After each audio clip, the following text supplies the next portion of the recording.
So I recently went on Google and I searched up failure rate of online coaching businesses, just out of curiosity, and it showed me 80 to 90%. That's 90%.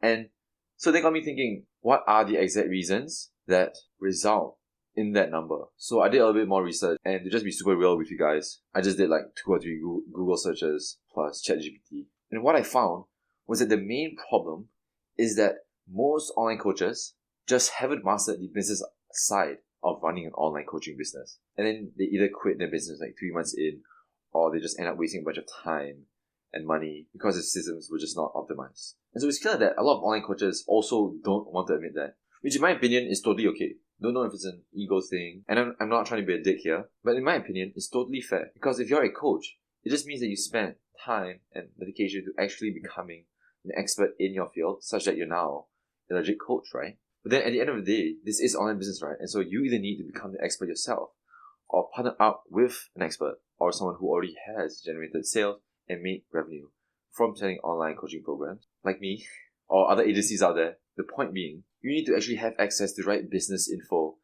and the experience of actually figuring out what works for different specific situations, and also what doesn't work, right?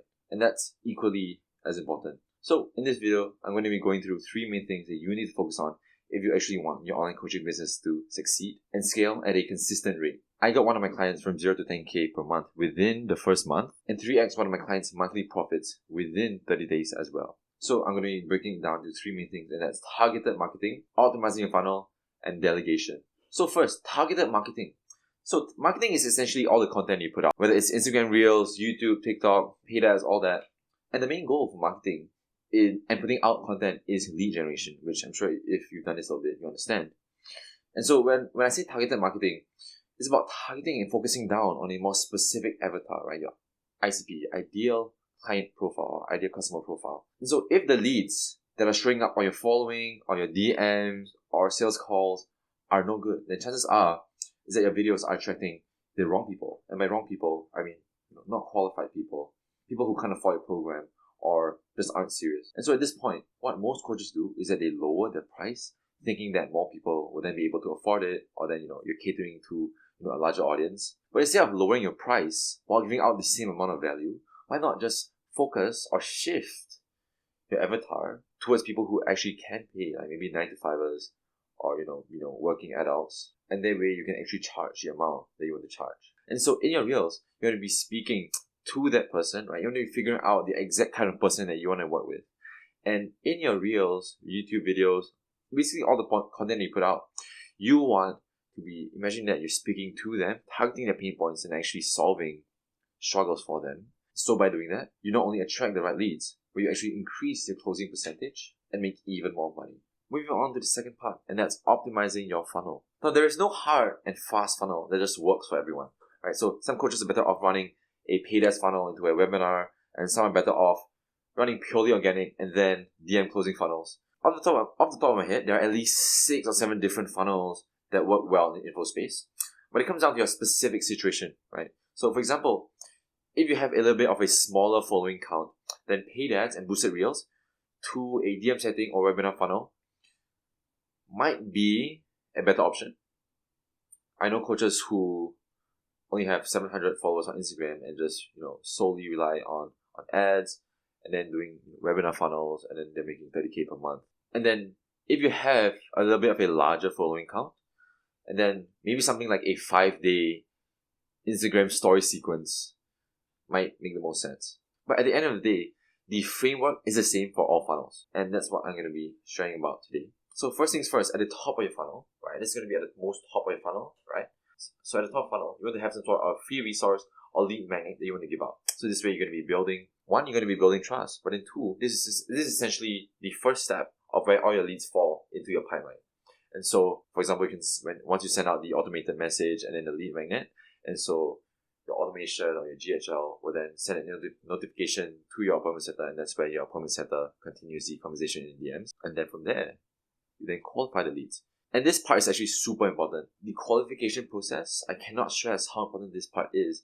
If they're not financially qualified, or if they're just not qualified in general, right, like from a commitment standpoint, then you're not going to close any of these leads. So you really want to make sure that your appointment setters, or maybe if you're the one doing appointment setting, really make sure that you're financially qualifying these leads and making sure that they're actually committed, right? And also make sure that they can speak English or the language that your program is in. And you want to most likely have them be in more first world countries, because then if you're going to be charging a premium price and it's going to be multiple four figures, then someone from a first world country is just more likely to be financially qualified.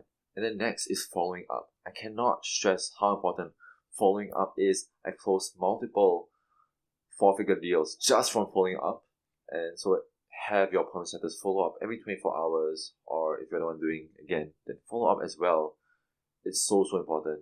And because you never know, maybe the prospect had attended a funeral in the past, 2-3 days, or something bad happened to them, and then they just genuinely forgot to check their DMs. And so when you follow up, you're significantly increasing your chances of continuing the conversation, and then you actually closing them. And so once they actually do book the call, you want to make sure that you have a post-booking process. So when they do book the call and you receive the notification, you want to send them a VSL, then make sure they actually watch the VSL. And then also, you're going to be sending 24-hour reminders and then 6-hour reminders, 30-minute reminders in the DMs.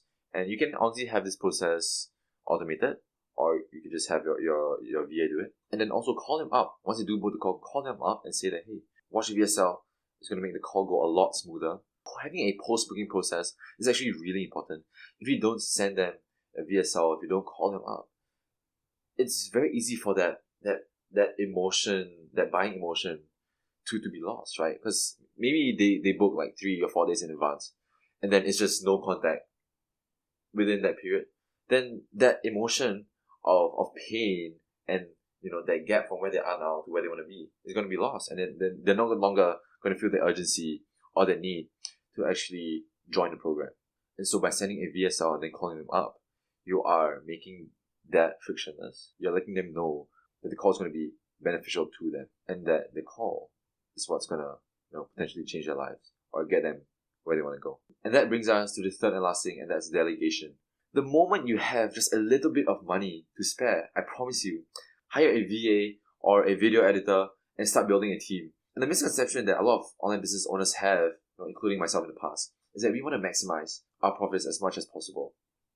And therefore, we want to do everything ourselves. And I totally get that. Obviously, and they teach us that in school, right? In economics, we learn, businesses, maximize profits and cut on costs, right?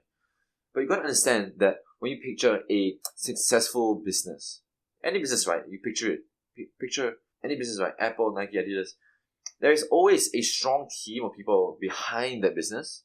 And so if you want to start making real money, you need to work with people who are experts in areas that you are not, so that you can grow and build an all-rounded business where you have a reliable team, where you no longer have to worry about the nitty-gritty of the systems and the funnels, and actually make money while you sleep. And most importantly, dedicating time to the things that you actually love, like coaching or even other hobbies. And that way you build a business that will allow you to achieve time, location, and money freedom.